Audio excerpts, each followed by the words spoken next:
Buenas tardes, mi nombre es Jesús Enrique Leija Ponce y voy a hablar sobre el tema del efecto fotoeléctrico. Toda la información que van a ver a partir de hoy es lo que voy a estar comentando yo. Eso significa que este trabajo es hecho de forma individual y pues vamos a hablar todo lo que conlleva lo que es este tema del efecto fotoeléctrico. Para presentar este tema, pues este trabajo vamos a hablar sobre el efecto fotoeléctrico, que es el tema principal de esta presentación. Todo lo que tenga que ver sobre este efecto, este fenómeno, lo que es el descubrimiento que se tiene este fenómeno, como también la teoría clásica de este mismo y las aplicaciones en donde podamos observar este fenómeno, ya que existen cosas de la vida diaria en donde podemos observar este tipo de fenómenos sin necesidad de estar en algún laboratorio tal vez, o comprar cosas caras para ver este efecto que tiene este fenómeno, y unas que otras ilustraciones que nos van guiando, que nos van ayudando y nos están dando información con respecto a este fenómeno. Y pues vamos a ver también problemas relacionados a lo que es este fenómeno, como también otros parámetros que tiene este fenómeno, en donde vamos a comentar estos problemas y explicar cada uno de los pasos que se realizaron para poder resolver este tipo de problemas y también a la vez obtener conocimiento de estos problemas. Como también vamos a verlo de una forma simulada, en donde vamos a platicar un poquito del proceso que se hizo en la simulación y así para poder obtener conocimientos sobre este fenómeno. Primeramente, pues vamos a hablar sobre el descubrimiento de este fenómeno, que es el efecto fotoeléctrico. Pues se dice que se atribuye al descubrimiento del efecto fotoeléctrico a Heinrich Hertz en 1887, que él trató de probar la teoría de Maxwell sobre la radiación electromagnética en esencia ondulada, que menciona, qué contradicción, ya que fue la primera prueba experimental contundente a favor de la teoría de Maxwell que él estuvo haciendo, y pues sí, estuvo viendo lo que traía este fenómeno, pero a su vez abrió un camino para los experimentos que mostraron el carácter corpuscular de la luz. El experimento consistía en provocar una chispa de bobina de inducción y detectar los efectos de la radiación electromagnética emitida, observando la existencia de otra chispa entre las puntas de un alambre enrollado en forma de un círculo a cierta distancia del emisor, para observar la pequeña chispa en el receptor. Hertz solía usar una cubierta oscura.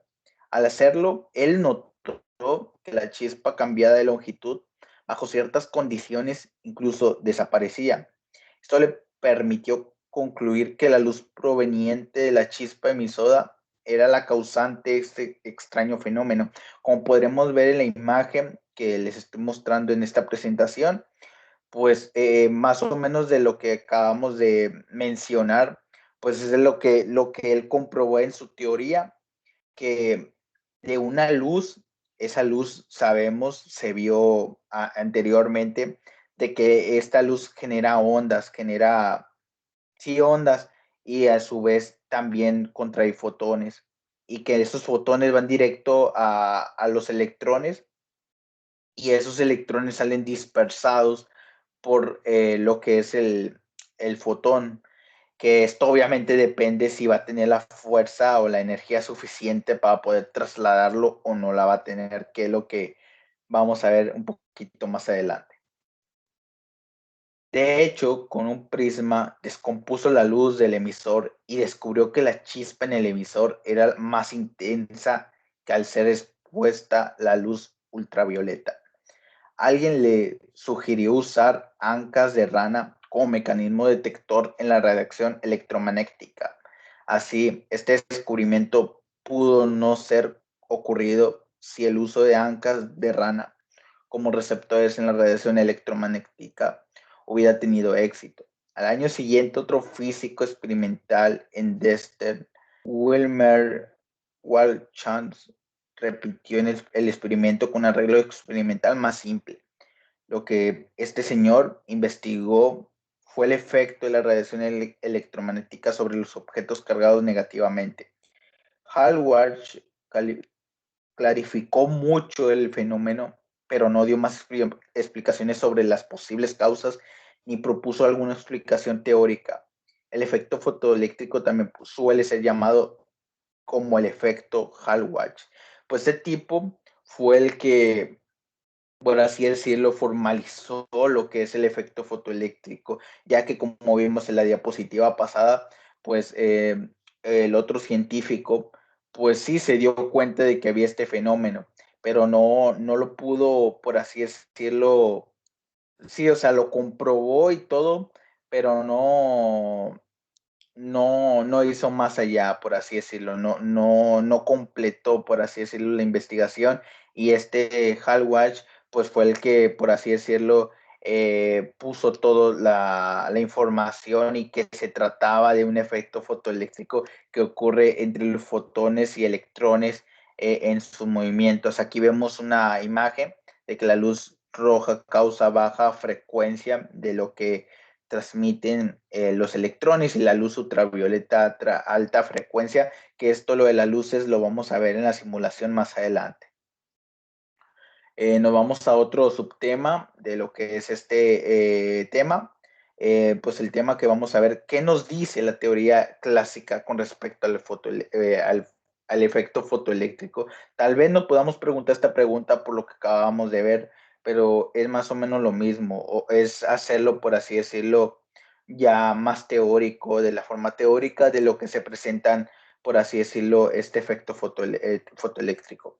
La teoría clásica establece tres hechos. Primero, que el vector eléctrico oscilante E en una onda luminosa aumenta en amplitud conforme aumenta la intensidad del haz luminoso. La fuerza aplicada al electrón es E, entonces la energía cinética de los fotones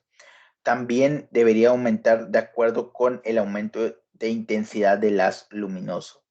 Sin embargo, el resultado experimental dice que la energía cinética es independiente de la intensidad. Segundo, según la teoría ondulatoria, el efecto fotoeléctrico debería ocurrir para cualquier frecuencia de la luz, tomando en cuenta solamente que la intensidad de la luz lo suficientemente intensa como para dar energía necesaria para emitir los fotoelectrones. Pues es lo que acabamos de mencionar, de que para que se dé este efecto fotoeléctrico, los fotones deben de tener la energía suficiente para poder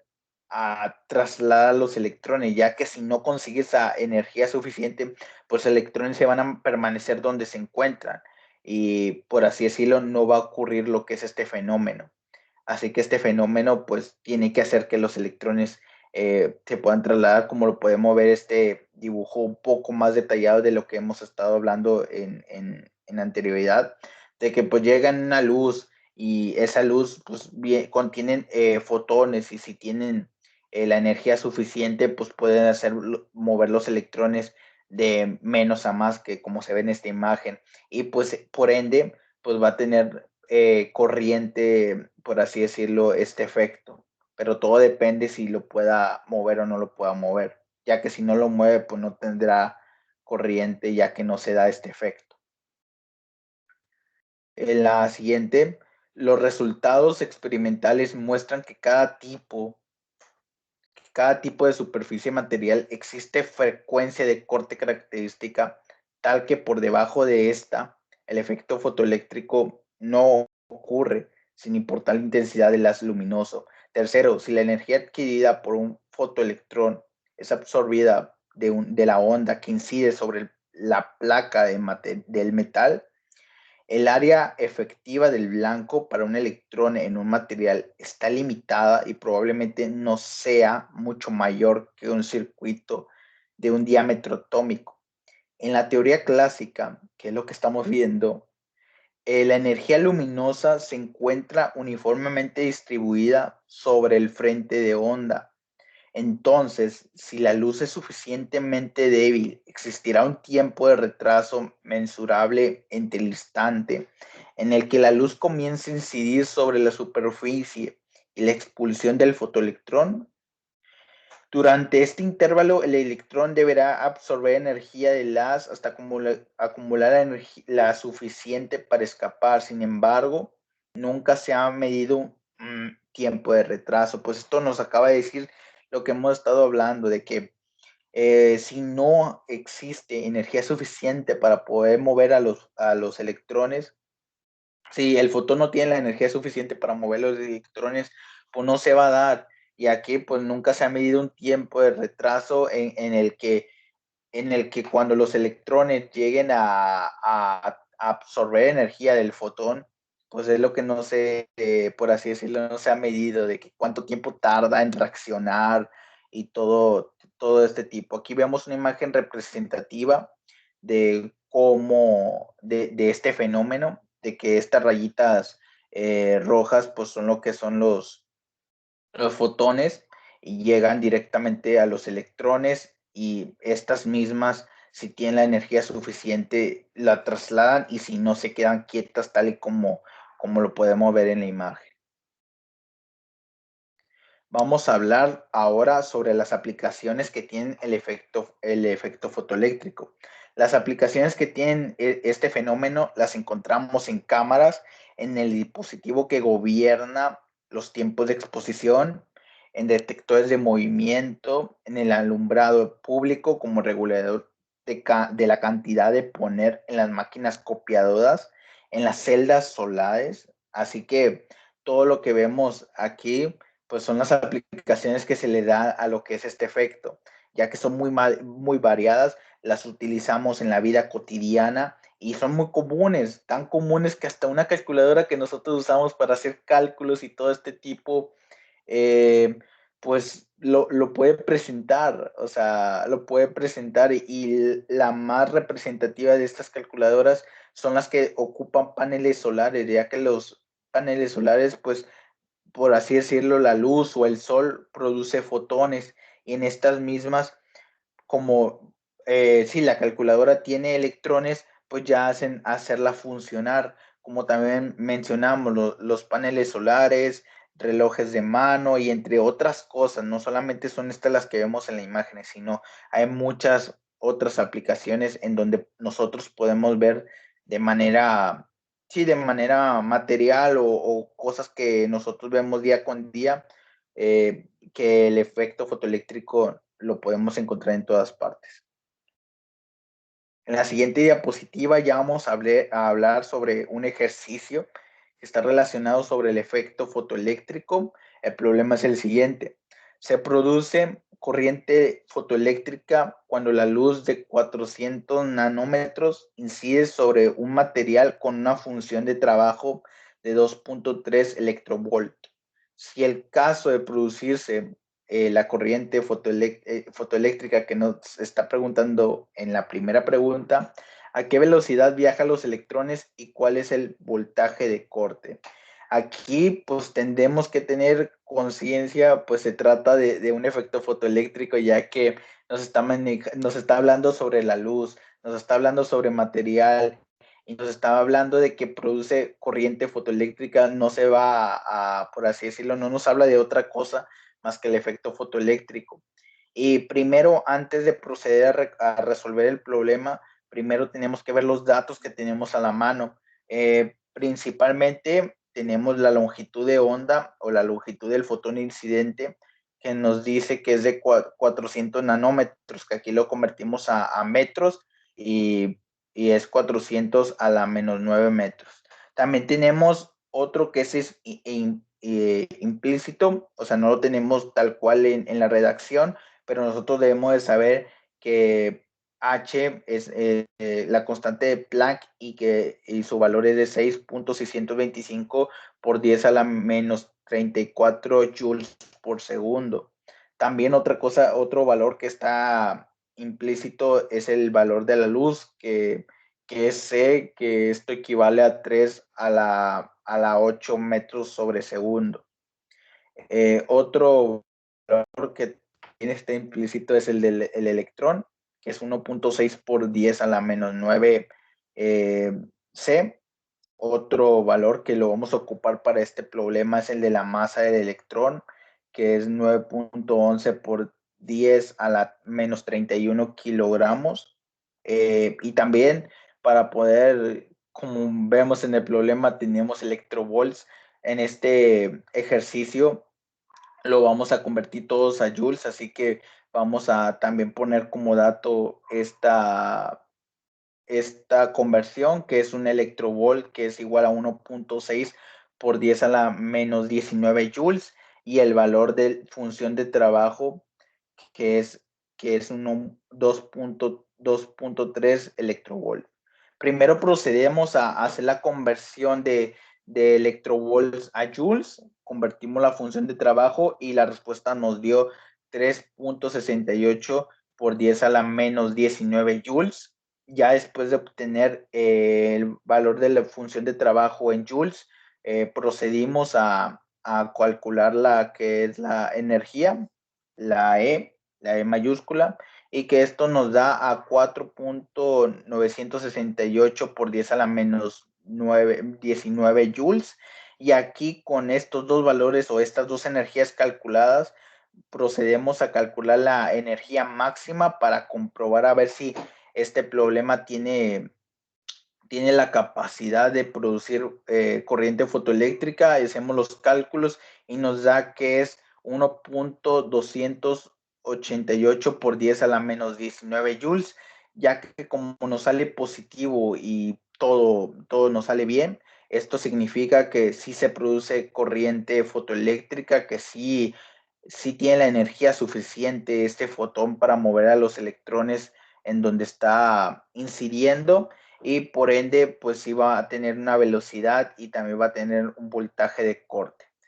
Ya como nos vamos dando cuenta que sí se produce, pues ya nos vamos a los siguientes, el siguiente inciso que nos pide la velocidad y el voltaje. Primero procedimos a calcular la velocidad del electrón en donde está viajando los electrones que están sobre el metal. Hacemos los cálculos y para el resultado del voltaje, de la velocidad del electrón, nos sale que la velocidad en el que va es 531.757 por 10 a la 3 metros sobre segundo. Y ya una vez calculado la velocidad, nos vamos al último incógnita, que es el voltaje de corte, que hacemos los cálculos con los datos que tenemos del lado izquierdo.